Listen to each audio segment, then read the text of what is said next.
Hey guys, welcome to another New World video. So guys, I was discussing a few things in my Discord and a topic came up about how some of us managed to keep our material stocked up for our daily cooldowns. The players asking wanted to know if we invested hundreds of hours running all over the map farming for various materials in order to do them, or if we just bought them. And if we did buy them, how on earth could there be a profit in it? Then, as me and a few others started explaining how we did it, it quickly became clear that so much time has passed since this has been talked about. Either I had failed to ever cover it properly, or it had been forgotten in time.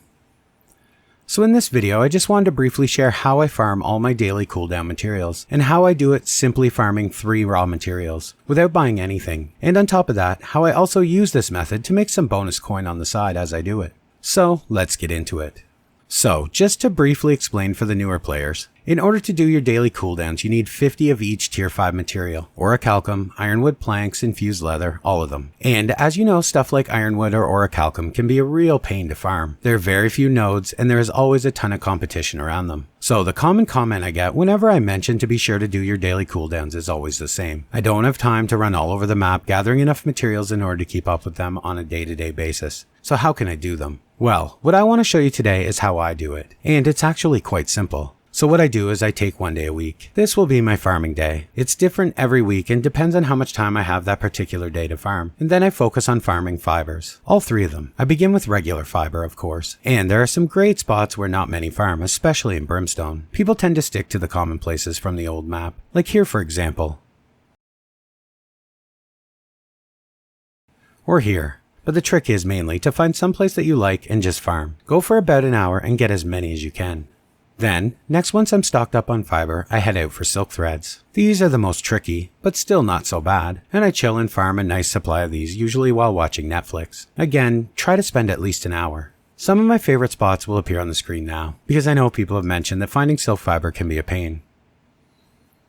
Then finally I end my farming session with wire fiber. Again, this one's quite simple, because lately, the value isn't that great so there's not a lot of people farming them. You may encounter some contesting it, but for the most part, it's quite easy. And there are, surprisingly, a lot of wire fiber nodes. And once again, here are some of my favorite spots to farm these. Now, I will mention that this will be a long farm session, and why I try to do it only once per week. You're going to want to try to set aside at the very least 1 hour for each type of fiber. This will allow you to get enough on hand for the next step. And if you simply don't have enough time in one day to do this, this is a great time to start. So what you'll want to do is choose one day to farm for an hour for fiber, then another day for silk threads, then another day for wire fiber. And once you're stocked up for your first session, then it'll be easier to stay on top of in the future. Now, one way I like to make this farm much more profitable is to have sickles with useful attunements. For me, I run fire, then switch out to death about halfway through. Now for me, the reason I choose these 2 is that I can convert my motes into honing stones and make some extra coin. But whatever works on your server is best, just try to have attunements because they're just extra coin that you're getting for doing what you're doing anyway. So, now that I have all this fiber, I put on my weaver set and set out to making infused silk. With the bonuses, you will end up with a nice pile of infused silk at the end. Here we are with roughly 3,500 infused silk. So now what? That's only the tier 5 material for the Phoenix weave, right? I can't expect you to now do that with another material. Correct, I don't. Now what we're going to do is make furniture aptitude crates. We do this by using the infused silk to make rugs. This is by far the cheapest and easiest way to produce these crates. Now, as we open them, I will explain why I did it this way.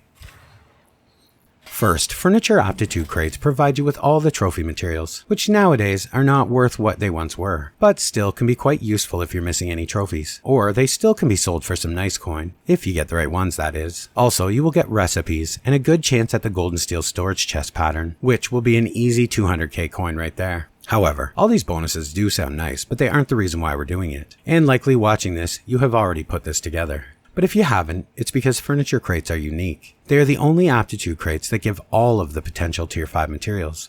So, by simply farming cloth, I can quickly produce enough tier 5 materials to cover all of my cooldowns for 1 or 2 weeks, simply by farming one type of material. Doing this has saved me thousands of hours of farming, not to mention the headache involved with fighting over orichalcum or ironwood spawns. So if you're looking for a much easier and faster way to get all of your required materials to cover your daily cooldowns, while potentially making a nice amount of bonus coin, give this a try. It has worked for me for almost a year, and I am sure it'll work for you also. I do hope this helps all of you who couldn't understand how I keep up with it. And as always guys, thanks for watching, and I will see you in the next one.